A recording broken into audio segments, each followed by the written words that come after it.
J.D. Vance is a shapeshifter and a shifty guy.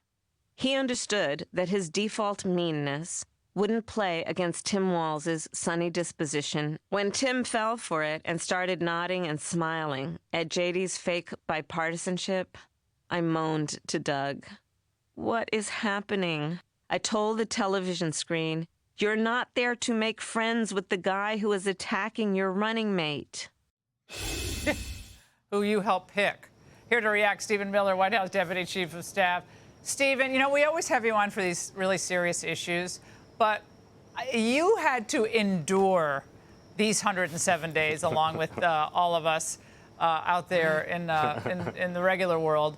But what kind of a judge of people is she? She's trashing her former VP and pretty much anyone else who got in her way.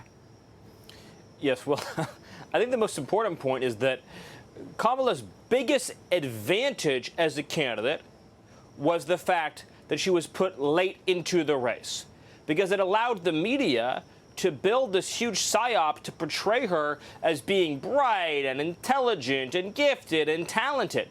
Time was her enemy. If she'd been running for 1,000 days, she would have finished at 10%. President Trump had to demolish her in 100 days, which took extraordinary skill to do. But let's also not forget, she was the vice president for 4 years. She wasn't some random lady off the street. She'd been running for the presidency as the vice president for the whole entire campaign. America knew her, and when they got to know her better, of course, because of President Trump's skills as a campaigner, she collapsed. But, Stephen, I think you're really selling her short, because there are moments when the eloquence is almost too much to take. Watch. I will confess to you, this might be a book of confessions in this interview. I will confess to you, I do not have all the answers, Joy. Yeah. I mean, part of my reflection is that I don't have all the answers, especially now. Stephen, that should have been on a bumper sticker. I don't have any answers. Yeah, it's not really possible to decipher what her meaning is. But it just goes to the fact the Democratic Party isn't about candidates or individuals. It's a machine, right? Joe Biden is a void. He is an empty vessel. Kamala Harris is a void. She is an empty vessel. Chuck Schumer is a void. He is an empty vessel. The Democrat Party is an organization. It is a structure that delivers the exact same policies no matter who is in charge.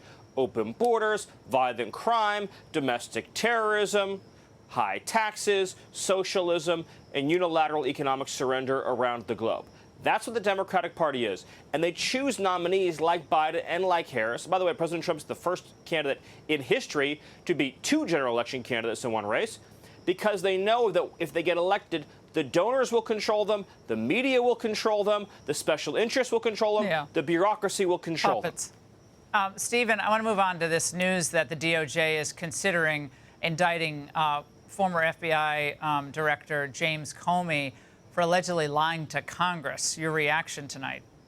Well, I don't have any news to make on that subject or question, but I'm always happy to talk about disgraced former FBI Director James Comey, who, of course, is corrupt, who, of course, has been engaged in vast amounts of illicit and unlawful conduct, who, of course, was at the center of the Russiagate attack and assault on American democracy. There are so many people, Comey, Clapper, Brennan, Monaco, all across the government under previous administrations who have worked tirelessly to try to dismantle our democracy. And it has to lead somewhere to accountability. Got to be accountability. And in 20 seconds, this government shutdown, is it going to happen, or is this going to get averted? Well, the Democrats are demanding free health care for illegal aliens. Chuck Schumer and Hakeem Jeffries have been clear.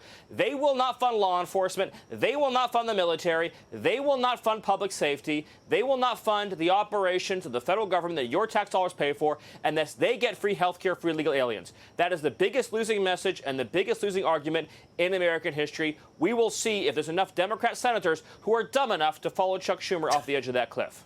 All right, Stephen, thanks for joining us tonight. We really appreciate it. Thank you. Hey, Sean Hannity here. Hey, click here to subscribe to Fox News YouTube page and catch our hottest interviews and most compelling analysis. You will not get it anywhere else.